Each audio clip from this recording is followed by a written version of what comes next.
ನಾನೀಗ ಇದ್ದದ್ದೇ ಹೊಡೆದಿ ಮನೆಯಲ್ಲೇ. ಇದು ನನ್ನ ಮನೆಯಲ್ಲ, ನಮ್ಮ ಸ್ಥಳವೂ ಅಲ್ಲ, ನನ್ನ ಹೆಂಡತಿಯ ತಾಯಿಯ ಜಾಗವಾಗಿ. ಯಾಕೆಂತ ಹೇಳಿದ್ರೆ ಅವಳು ಒಬ್ಬಳೆ ಮಗಳು. ನಮ್ಮ ಅತ್ತೆ ಮತ್ತೆ ಅಜ್ಜಿ ಇದ್ದಿದ್ರು ಮದುವೆ ಆಗುವಾಗ ತೀರ್ಕೊಂಡ್ರು. ಹಾಗಾಗಿ ನಾವು ಇಲ್ಲಿ ಇರ್ಬೇಕಾದ ಅನಿವಾರ್ಯ ಆಯ್ತಾ. ಹಾಗಾಗಿ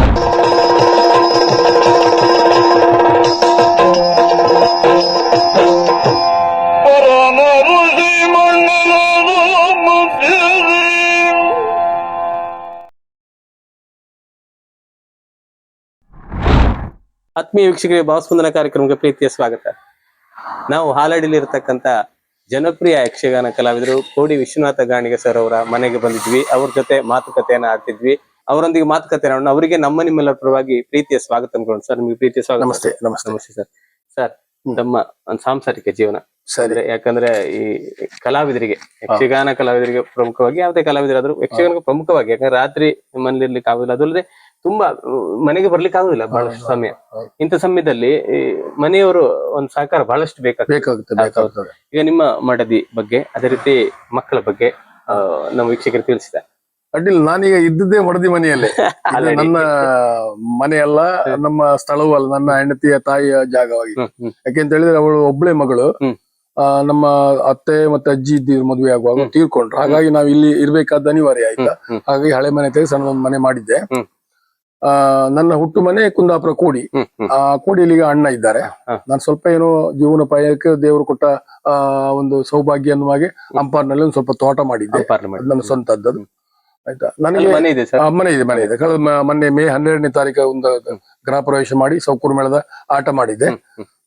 ನಾನು ಸೌಕೂರು ಮೇಳ ಬಿಟ್ಟರು ಸೌಕೂರು ಮೇಳದ ಆಟ ಬಿಡ್ಲಿಲ್ಲ. ಮೊನ್ನೆಗೆ 16ನೇ ವರ್ಷದ ಆಟ. ನಾನು ಪ್ರತಿ ವರ್ಷವೂ ಆಟ ಮಾಡ್ತಾ ಇದ್ದೆ. ಯಾವ್ದು 8 ವರ್ಷ ಇಲ್ಲಿ ಮಾಡಿದ್ದೆ. ಮೊದಲು 7 ವರ್ಷ ಹಾಲಾಡಿ ಅಂಬನ್ ತೋಟದಲ್ಲಿ ಮಾಡಿದ್ದೆ. ಈ ವರ್ಷವೂ ಅಲ್ಲೇ ಮಾಡಿದ್ದೆ. ಮೇ 12ನೇ ತಾರೀಕು ಗೃಹ ಪ್ರವೇಶ ಮಾಡಿ ಸಣ್ಣದ ಮನೆ ಇದ್ದಿತ್ತು ಮೊದಲು, ಅದನ್ನು ತೆಗೆದು ಹೊಸ ಮನೆ ಮಾಡಿ. ನನಗೆ 1986ರಲ್ಲಿ ಮದುವೆ ಆದದ್ದು. ಡಿಸೆಂಬರ್ 6ನೇ ತಾರೀಕು. 24 ವರ್ಷ. 25 ವರ್ಷ ಕಳೆಯುವಾಗಲೇ ನನಗೆ ದೊಡ್ಡ ಮಗಳು ಹುಟ್ಟಿದ್ಲು, ಸುಷ್ಮಾ ಆಯ್ತಾ. ಆಮೇಲೆ 4 ಜನ ನನಗೆ ಹೆಣ್ಮಕ್ಳೇ. 4 ಜನ ಹೆಣ್ಮಕ್ಳಾದ್ರಲ್ಲ ಅಂತೇಳಿ ಬಹಳ ಯೋಚನೆ ಇದ್ದಿತ್ತು ನನಗೆ. ಅಂದ್ರೆ ಯಕ್ಷಗಾನದ ಜೀವನದಿಂದ, ಯಕ್ಷಗಾನದ ಸಂಪಾದನೆಯಿಂದ ಆ 4 ಜನ ಮಕ್ಕಳನ್ನ ಓದಿಸುವುದು ಅಥವಾ ಅವರನ್ನ ಮದುವೆ ಮಾಡಿಸುವುದು ಹೇಗಪ್ಪ ನಾನು ಅಂತ ಹೇಳುವ ಒಂದು ಪರಿಸ್ಥಿತಿ ಇದ್ದಿತ್ತು ನನಗೆ, ಚಿಂತನೆ. ಆದ್ರೆ ಸೌಕೂರು ಮೇಳಕ್ಕೆ ಹೋದ ನಂತರ ನನಗೆ ಆ ಎಲ್ಲ ಸಮಸ್ಯೆಗಳನ್ನ ಆ ತಾಯಿ ಪರಿಹಾರ ಮಾಡಿದ್ದಾರೆ, ಆ ದೇವಿ ಅನುಗ್ರಹ. ಯಾಕೆಂದ್ರೆ ಸೌಕೂರು ಮೇಳದ ಕುರಿತಾಗಿ ನನಗೆ ಇರುವ ಭಕ್ತಿ, ಗೌರವ, ಪ್ರೀತಿಗೆ ಕಾರಣ ಅಷ್ಟೇ. ಅದ ಕಾರಣ ಏನಂತ ಹೇಳಿದ್ರೆ, ಸಾಲಿಗ್ರಾಮ ಮೇಳದ ಕೊನೆಯ ದೇವಶೈ ದಿವಸ ರತಿ ಕಲ್ಯಾಣ ಪ್ರಸಂಗ ಕೊನೆಯದಲ್ಲಿ ಕಾಳಿಂಗ ನೋಡ್ರೆ ಇದ್ದು ಭಾಗವತಿಗೆ ನನ್ನದು ಕೌಂಡ್ಲಿಕನ ಪಾತ್ರ ಮಾಡಿ, ಆ ಕೌಂಡ್ಲಿಕನ ಪಾತ್ರಕ್ಕೆ ಪ್ರತಿ ಪಾತ್ರಕ್ಕೂ ಮಂಡಿ ಹಾಕ್ಬೇಕು, ಪದ್ಯಕ್ಕೂ ಆ ಪ್ರತಿ ಪದ್ಯಕ್ಕೂ ಮಂಡಿ ಹಾಕಿದ್ದೆ. ಮಂಡಿ ಹಾಕಿ ಏಳುವಾಗ ಈ ಕಾಲಿನ ಹೆಬ್ಬೆರಳಿಗೆ ಒಂದು ಮೇಟಿನ ಒಂದು ಹಗ್ಗ ಸಿಕ್ತು. ಮೇಟನ ತಿರುಗಾಟ ಆದ್ದಲ್ಲ, ಚೂರು ಹರಿದೋಗಿತ್ತು, ಹಗ್ಗ ಸಿಕ್ತು. ಅದೊಂದು ಹೆಳೆ ಅಷ್ಟೇ. ಒಂದು ಕಾಲು ನೋವಾಯ್ತು. ಕಾಲು ನೋವಾದ್ರೆ ಮನೆ ಬಂದ ನಂತರ ಈಗಲೂ ನನಗೆ ಕಾಲ್ ಬೆರಳು ಸಂಪೂರ್ಣ ಬಲ ಇಲ್ಲ, ಬೆರಳಿ ಸಿಕ್ಕಿದ್ದು. ಹೌದು, ಸಿಕ್ಕಿದ್ದು. ನೋವು ಜಾಸ್ತಿ ಆಯ್ತು. ತುಂಬಾ ಎಲ್ಲ ಕಡೆಯಿಂದ ಔಷಧ ಮಾಡಿದೆ. ಮಣಿಪಾಲದಿಂದ ಇರಬಹುದು, ಕುಂದಾಪುರ, ಉಡುಪಿ ಎಲ್ಲ ಬಿಡಿ, ಮಣಿಪಾಲದಿಂದ, ಅಂಕೋಲದಿಂದ ಕುಡಿದ ಸಮೇತ ತಗೊಂಡು ಬಂದು ಔಷಧ ಮಾಡಿದೆ. ಗುಣವೇ ಆಗಲಿಲ್ಲ. ನನಗೆ ಬೇರೆ ಬೇರೆ ವೈದ್ಯಕೀಯವಾಗಿ ಪರೀಕ್ಷೆ ಮಾಡಿದ ಡಾಕ್ಟರ್ ಹೇಳಿದ ಬೇರೆ ಬೇರೆ ಕಾಯಿಲೆಗಳನ್ನೆಲ್ಲ ಹೇಳಿದ್ರು ಆಯ್ತಾ.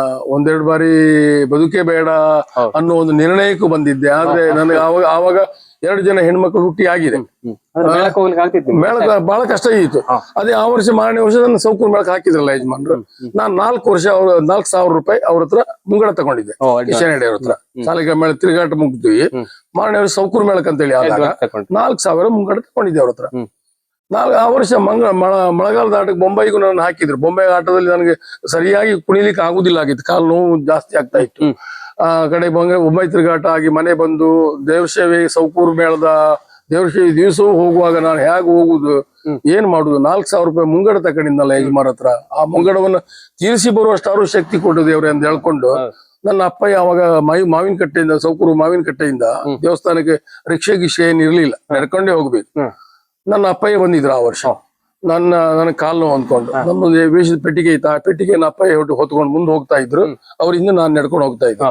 ಬರೀ ಕಾಲಲ್ಲಿ ಹೀಗೆ ಹೋದ್ರೆ ಬೆರಳು ನೆಲಕ್ಕೆ ಹೊಡಿತದೆ, ಅಷ್ಟು ಶಕ್ತಿ ಕಳ್ಕೊಂಡಿತ್ತು ಆ ಬೆರಳು.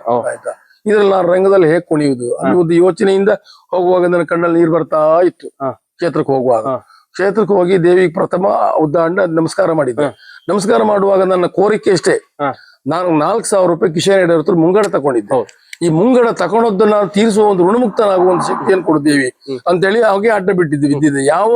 ಯಾವ ಭಾವನೆಯು, ಯಾವ ಅಪೇಕ್ಷೆಯು, ಯಾವ ಸ್ವಾರ್ಥವೂ ಇಲ್ಲದೆ ಆ 4,000 ರೂಪಾಯಿಯನ್ನು ತೀರಿಸುವ ಒಂದು ಶಕ್ತಿ ಕೊಡ ಅಂತ ಹೇಳಿ ದೇವಿ ಹತ್ರ ಅಡ್ಡ ಬಿದ್ದದ್ದು.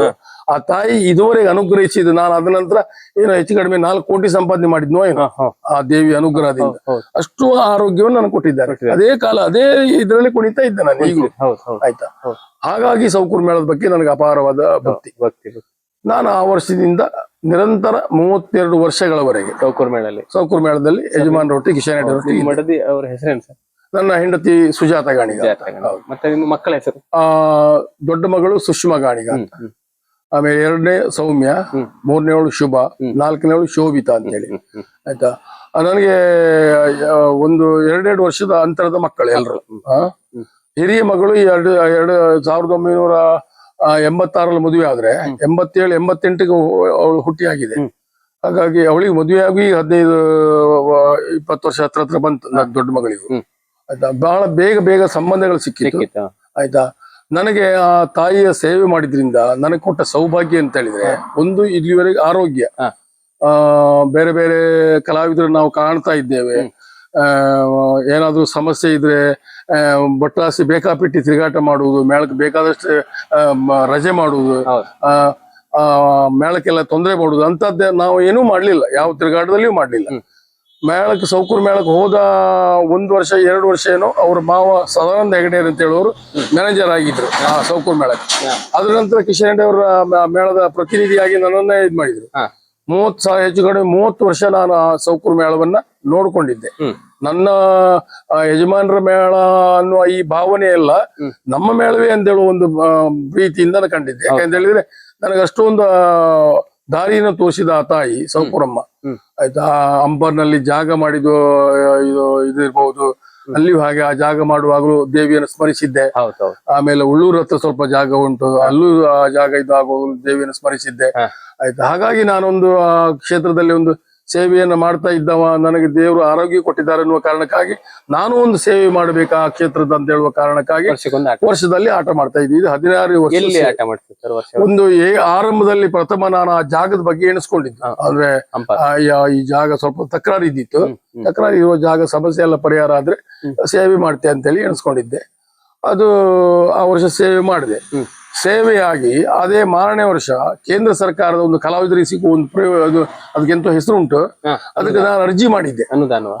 ಅರ್ಜಿ ಮಾಡಿದ್ದೆ. ಅದಕ್ಕೆ ಅದು 3 ಲಕ್ಷ ರೂಪಾಯಿ ಕೊಡ್ತಾರೆ ಪರಿಹಾರ. ಅದು ತಿಂಗಳಿಗೆ 15,000 ರೂಪಾಯಿ ಲೆಕ್ಕದಲ್ಲಿ ಕೊಡ್ತಾರೆ, 1 ವರ್ಷ ಕೊಡ್ತಾರೆ. ಅದಕ್ಕೆ ನಾನು ಅರ್ಜಿ ಮಾಡಿದ್ದೆ. ಅರ್ಜಿ ಮಾಡುವಾಗ ಮಾಡಿ ನನಗೆ ದೇವರಲ್ಲಿ ಪ್ರಾರ್ಥನೆ ಮಾಡಿದೆ.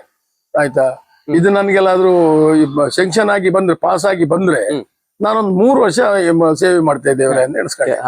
1 ವರ್ಷ ಹೆಂಗು ಮಾಡಿದ್ನಲ್ಲ, ಇನ್ನು 2 ವರ್ಷ ಮಾಡಿದೆ. ಅದು ಸೆಂಕ್ಷನ್ ಆಗಿ ಬಂದ ನನಗೆ 1 ವರ್ಷ ಪ್ರತಿ ತಿಂಗಳ 1 ವರ್ಷ ಅಲ್ಲ 3 ಲಕ್ಷ ರೂಪಾಯಿ ಅದು 3 ಲಕ್ಷ ಬಂದಿತ್ತು. ಹಾಗಾಗಿ ನಾನು ಆ 3 ವರ್ಷ ಎಣಿಸ್ಕೊಂಡವು. ಮತ್ತೆ ಅದನ್ನ ನಿರಂತರ ಮಾಡ್ತಾ ಇದ್ದೆ. ಇದೀಗ 16ನೇ ವರ್ಷ.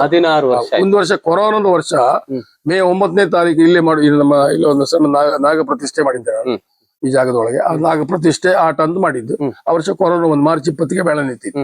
ಹಾಗಾಗಿ ಆ ವರ್ಷ ಆಟ ಮಾಡ್ಲಿಕ್ಕೆ ಆಗ್ಲಿಲ್ಲ. ಈ ವರ್ಷ 17ನೇ ವರ್ಷ ಆಗ್ತಿತ್ತು. 16ನೇ ವರ್ಷ ಮಾಡಿದ್ದೆ. ಇನ್ನೇನೋ ಆಗ್ತದೋ ಸೌಕೂರ್ ತಾಯಿಯೇ ಗೊತ್ತು. ಅನಂತರ ಆ ಮೇಳದಲ್ಲಿ ಪ್ರಥಮ ವರ್ಷ ದೊಡ್ಡ ಕಲಾವಿದರ ಕೂಟ ಅಲ್ಲ, ಅದನಂತರೂ ದೊಡ್ಡ ಕಲಾವಿದರ ಕೂಟ ಇದ್ದಿತ್ತು.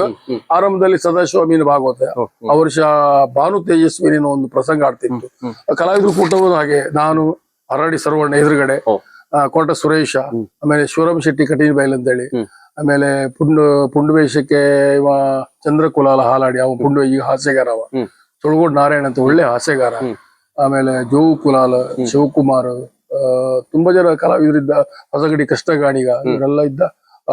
ಬಹಳ ಚಂದ ಆಗ್ತಿದ್ದ ಆ ಪ್ರಸಂಗ ಭಾನು ತೇಜಸ್ವಿ.